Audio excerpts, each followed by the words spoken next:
Kingdom Come Deliverance had its reveal last week, and it's safe to say that it was incredibly popular. It's already hit over 1 million views on the main announcement, and the trailer is getting more and more views every single day. From being the 2018 single-player medieval RPG, people wanted this continuation to the story, and I'm so glad that it's now the time to finally reveal everything that we know so far.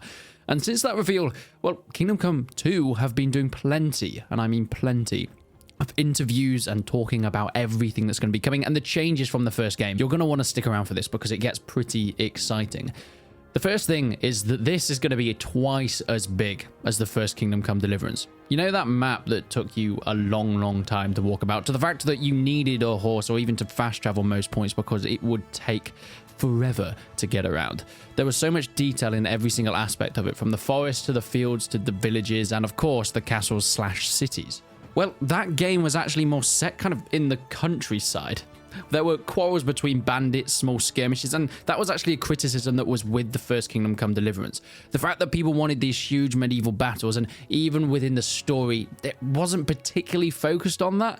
I mean, there was some of it, but it was mostly your bandit camp attack in one of the earlier missions, and of course then your siege of Talmbergs at the end, but it still wasn't huge battles. There was no more than 100 men on the battlefield, and people wanted a little bit more. That's because it was set within these small warring factions, not the huge armies that were teased and are coming later. And that's going to be where Kingdom Come Deliverance 2 comes in, moving from these small countrysides and small castle quarrels to big capital cities in Gutenberg, where the main thing is being set, fighting off the invading king, which, was teased in the first game, but we never really got to experience. We do know that the story will continue with Henry and Sir Hans Capon. At the end of the last game, it's not really any spoilers, but they walked off into the sunset, heading towards Prague, and we know that this game is going to be set within Gutenberg, a huge city that is famous for its silver mines, and it's going to be much bigger, much richer, and way more detailed than anything that we had in that first game.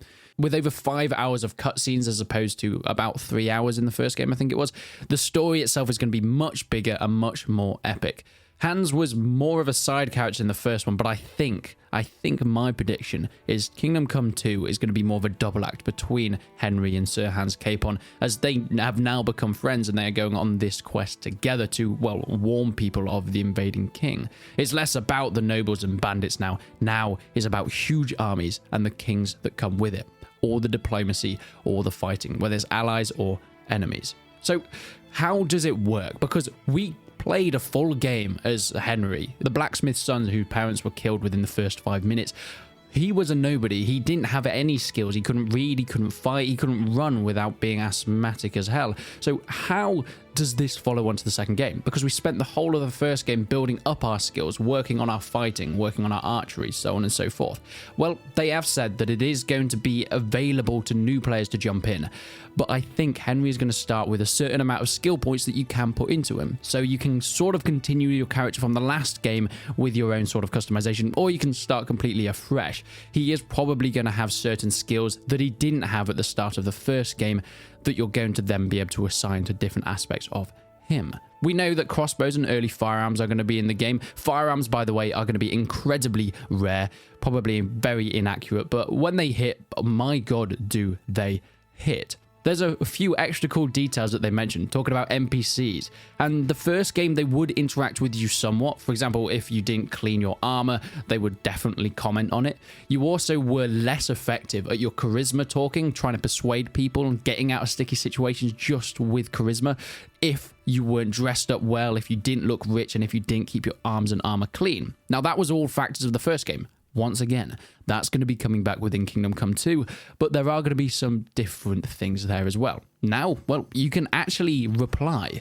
For example, when you are, drunk and naked, people comment on that on the street, and now you can also reply. You can tell them, oh, I'm sorry, or you can tell them, piss off, man.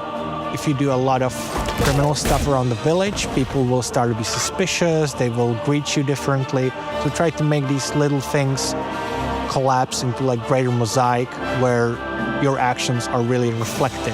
I think that's a really cool addition, and hopefully it will make for some more interesting situations, because sure, if someone's going to insult me, well, why wouldn't I want to insult them back? inevitably probably starting an argument and a fight in the street. The guards will come, you'll be put in prison anyway. But that's a side thing. Speaking of side things, there will be the optional side quest along with the main story, whether it is going hunting, whether it is blacksmithing, whether it is playing Farkle, that horrific board game. Okay, if anyone hasn't watched the YouTuber Sexy Biscuit, they play this a lot. And I don't just mean in the game, I mean in real life. I went to a gaming event maybe last year, and we just played that, and I did beat them. So I don't know what to say. I guess beginner's luck, or maybe not such a veteran of the game after all. I don't know. Maybe a rematch is needed. Mercy kill. There we go. Is that 1,000? Job done. We have a winner. Winner. How's it feel? Post-match altogether. Hang on in there. Brilliant. Hang on in there. Subscribe. Don't subscribe.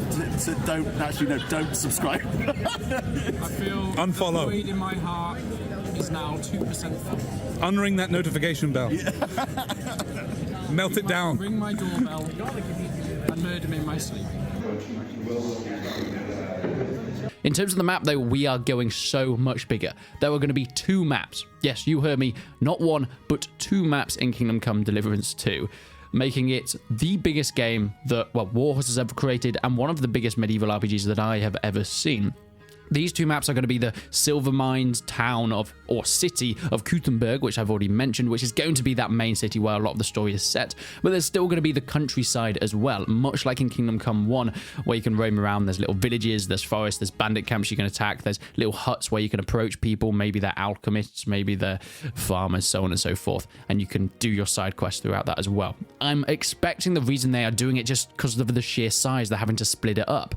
Where in the first Kingdom Come, you could run around the countryside and the streams and the paths and then go into Rattay because it was a small sort of walled town rather than a huge city.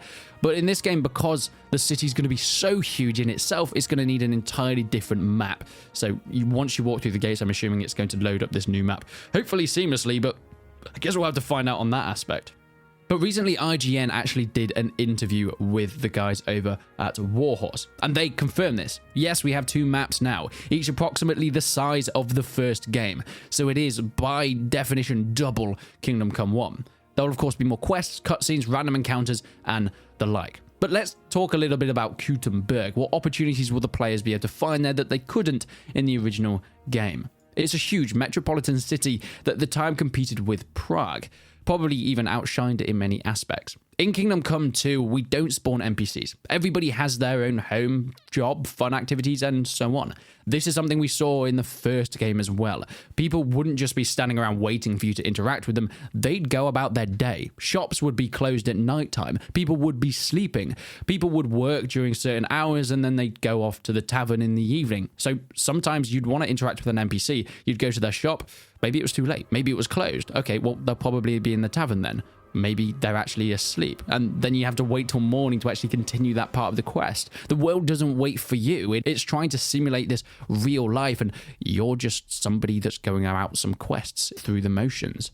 They even said in this interview, they ran out of beds for people in the city, so some people need to leave the city by night and populate the outside areas to find shelter, which, you know, is a real fact of medieval life. Most people wouldn't be living within the cities. This whole idea of castles and the walls and, of course, all the villages and the towns inside within these walls is bullshit. That wasn't really how it worked out. Most people would be living in the countryside. They'd have farms, and any possible arable land would be farmed. That's where they live. Sure, if there was an attack or there was some sort of conflict, they go into the cities, or if they just needed to trade, so on and so forth. Kuthenberg is an important silver mining city, and a big part of Kingdom Come Deliverance 2 questline takes part there. There'll be a huge playground of mystery, excitement, and adventure, but also danger. That is something that I'm really looking forward to. Seeing this fully fledged city we haven't seen before in a Kingdom Come game. And we know from the first one, the amount of attention to detail that Warhorse put within these things, it's going to be hours and hours of content. I mean, I've put close to 100 hours in the first game. And for a single player game, and for someone that is a lazy motherfucker, that is pretty good for me. So I think there's going to be double that in Kingdom Come 2. Maybe even more. Kingdom Come 2 takes place right after the events of Kingdom Come 1, but it's not necessarily to know the first game. Old-time fans will feel right at home, but there's a lot of extra info and guidance that can bring new players up to speed. Henry gets thrown into the conflict of an invading king versus the people of Bohemia, but he is still this regular guy that has to find his place in the world, and he will quickly realize that he needs friends in order to achieve his goals and stay alive. There'll be a lot of returning characters from the first game. Hans Capon is one of the main guys. We haven't heard whether Teresa will be back. I think it's probably unlikely since in the trailer it seems like he's got a new love interest, but Teresa had her own storyline within the first game, so maybe there can be a continuation of that as well. I think there's going to be a plethora of new characters. Once again, less nobles and more kings and that of the like, depending on where the story takes us. So Warhorse went on to talk a little bit about CryEngine, since we know that the first game was made on it and the second once again is, and it's one of the reasons it looks so beautiful. They mentioned that they stayed with CryEngine rather than moving to something like Unreal Engine 5 because of their internal pipelines that were built around it. It seems to aid the game visually pretty well, and I would agree with that as well. It's all about the little things, the details, the things that make you really believe in this living and breathing world. If a non-player character or NPC sees you committing a crime, they'll either fight you directly, depending on, well, their experience. I'd expect if it's a militia or someone that is a hunter that's experienced with some weaponry, they might actually try and take you on. If not, if they're just a lowly shopkeep, they'll probably go and get a guard to try and arrest you as well. So it actually depends on the NPC's life and their personality to how they react on your actions. If you happen to have gone by the time a guard arrives, though, the NPCs in the area will be more vigilant than they were before, and skill checks might be harder. But this goes both ways. If you're standing with a bloody weapon next to a victim, they will probably connect to that crime with you. I'm hoping there's going to be a little bit more depth to this when it comes to the second title, because it was in the first game, but I mean, the guards, the knights, and the NPCs, whilst they had this aspect of living their own life, there was that kind of oblivion, bugginess that was entertaining, but kind of took you out of it a little bit. And sometimes they could be absolutely brutal, and sometimes they could be the dumbest motherfuckers in the world. But I guess we're going to have to find out to see how that's impacted within the second game. But how have they managed to make such a bigger game? Well, they actually, in the first title, I read that they had about 11 people developing that game, 11 team members. Now they're over 250 people. I mean, they say it's still very small by games industry standards, but the amount of people dedicated to this now and the bigger budget that's going to be put into it, because, well, the first game was done on Kickstarter, it was then picked up by Deep Silver, but I think the second game is going to be much bigger, and the budget is already confirmed to be so much huger because of the success of the first one. You can even just see by the trailers and the bits of gameplay that we've had, looks absolutely gorgeous. There was a few extra little bits of gameplay that I didn't show within the first video because I just showed the trailer, but we'll be putting them throughout this video if you haven't seen them already. Things like interacting with some of the villagers and NPCs, having a few fist fights, and of course, and just traveling around the world in general. And then at the end of this IGN article is where it starts to slightly lose me, because it brings up some controversy that came with Kingdom Come 2 at the very beginning.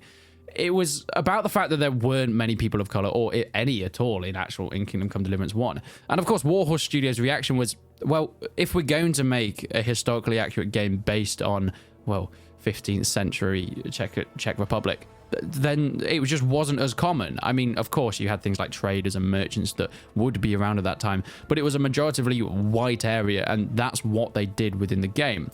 And that was also brought up, whether that would be changed within the second game. And I think Warhorse do a very classy answer. And it's just, we've got an in-house historian. If it fits, it fits. If it doesn't, it doesn't. The intention is to make a historically accurate game and not to bend and twist history in order to fit some sort of modern ideals. And whilst, of course, representation is incredibly important, it's also important to make a great game that doesn't have any political intention, that isn't trying to get across a message other than tell a story. And whatever fits that story, I think, is the best way to do it.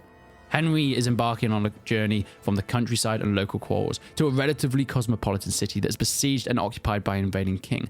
Naturally, in places like this, people can expect a wide range of ethnicities and different characters that Henry will meet on his journey.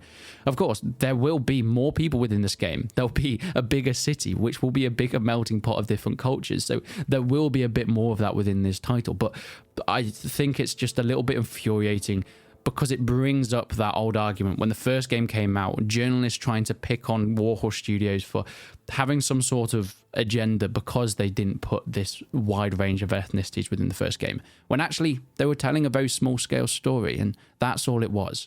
There was no negative intention behind it, and I hope they can continue within this game to create nothing but the title that they planned, to create nothing but the story they wanted to tell. And I think that is a really important thing to leave on. That this is about entertainment, it's about telling a good story, and it's about creating something that people really want to see and people really want to buy, because we are in a very small niche genre here. And Warhorse Studios are one of the few and now bigger budget studios that are championing this. And I'm really glad that they can stick to what they know, stick to what they love, and stick to what is appropriate for the game. And I'm really excited to see how they work through this, and going to be the inevitable backlash, of course. There always is. Any medieval game has these issues. But if you're going to make a medieval game, you got to make a medieval game. That's the reality of it. But let me know what you guys think down in the comments below. Are you excited about all the new details that have been revealed about Kingdom Come 2? And do you think that this extra size, this extra scale is going to be a positive for the title? Because telling a small grounded story, I think, was the thing that made Kingdom Come Deliverance's narrative very successful. And maybe expanding it could dilute it somewhat. I guess we'll find out. With the bigger team, you'd hope not.